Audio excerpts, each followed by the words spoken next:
Godzilla King of the Monsters reintroduces Godzilla's most famous arch-nemesis, Monster Zero. And in the film he's released from a long slumber encased by a glacial prison in Antarctica by Alan Jonah for use in his plan to cleanse the world to let nature retake the mantle. Though the plan went awry due to the fact Monster Zero, also known as Ghidorah, was not part of the natural order. Unlike other planets that Ghidorah no doubtedly destroyed, our planet was protected by the one and only Godzilla, who managed to thwart Ghidorah's advancements. But let's take a step back for a moment and consider what would have happened if Serizawa was not able to revive Godzilla. What would have happened to our world? What if Ghidorah won?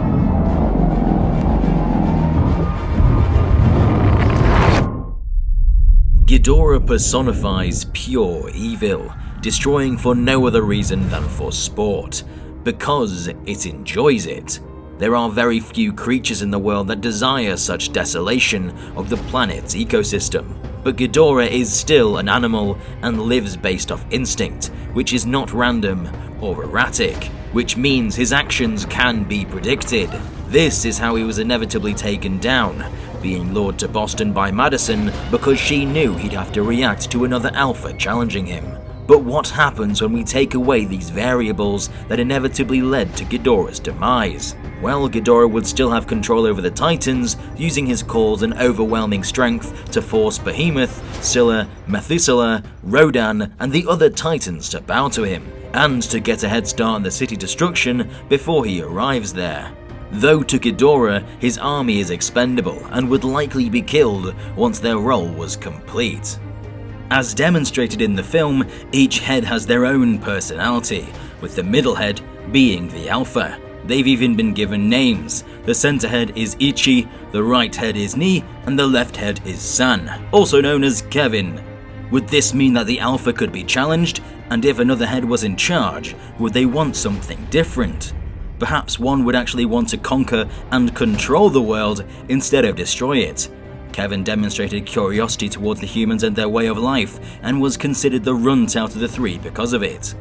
Based on Ghidorah's path, he would have continued across the east coast, past Washington, through Boston, and then circled around the coastline until it reached the center, before moving on to the next landmass. The atmospheric change causing flooding, thunderstorms, volcanic eruptions, and hurricanes would have done the job for Ghidorah. With Washington destroyed, a continuity of government, or COG plan, would be established. A procedure put in place to allow a government to continue its essential operations in case of a catastrophic event. Martial law would be put in place to make sure civilians would remain safe and secure. All flights would be cancelled, shops would be closed, and what's left of the government would scramble together with whatever forces they have in order to take down Ghidorah, trying all sorts of experimental technology in their arsenal. North Korea, Russia, China, the United Kingdom, all the world's power would all band together to collectively take down Monster Zero. The Argo would put up a good fight, but would inevitably taken down by Ghidorah's gravity beams or Rodan. With faith squashed and man's devices failed, mutually assured destruction may be the best bet. Multiple nukes would be primed and launched in the one spot Ghidorah would be standing. Though this would do no good, as the nuclear weaponry would merely boost Ghidorah's strength, if he even let the bombs reach the ground. Global temperatures would change dramatically. Following Ghidorah's attacks, the climate would rise, causing the ice caps to melt, and the change in oceanic temperature from the Arctic ice would lead any remaining survivors into another ice age. By this point, over 80% of all life on the planet would be dead. What would have happened after the planet was destroyed? Would he just sit on his throne and bask in the cold, dead planet for the rest of eternity, satisfied with the world he created in his own image? Or would he move on, leaving for the stars until he falls to another planet populated by sentient life? Well, as the film states, Ghidorah fell from the stars, documented by early man, so it can be assumed that Ghidorah will never be truly satisfied with the destruction he caused, and will always lust for more, leading him to move on to his next project. And you're probably wondering what will happen to life on Earth. For those that have difficulties adapting to extreme environments, the animals would die off, go extinct due to the vegetation dying from the ever-changing atmosphere, which means predators have no food source since the herbivores have none themselves. Humans are resourceful, and some may have survived in bunkers or in extremely remote locations, though they'd need their own food source, which of course is finite, so they wouldn't last more than a few years, though life is constantly changing and adapting to even the most extreme situations.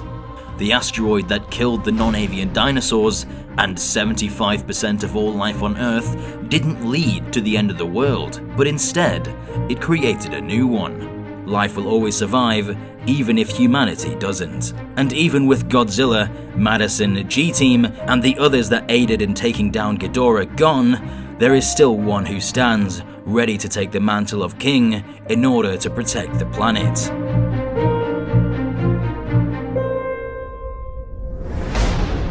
What other scenarios would you like us to explore? Let us know in the comment section down below.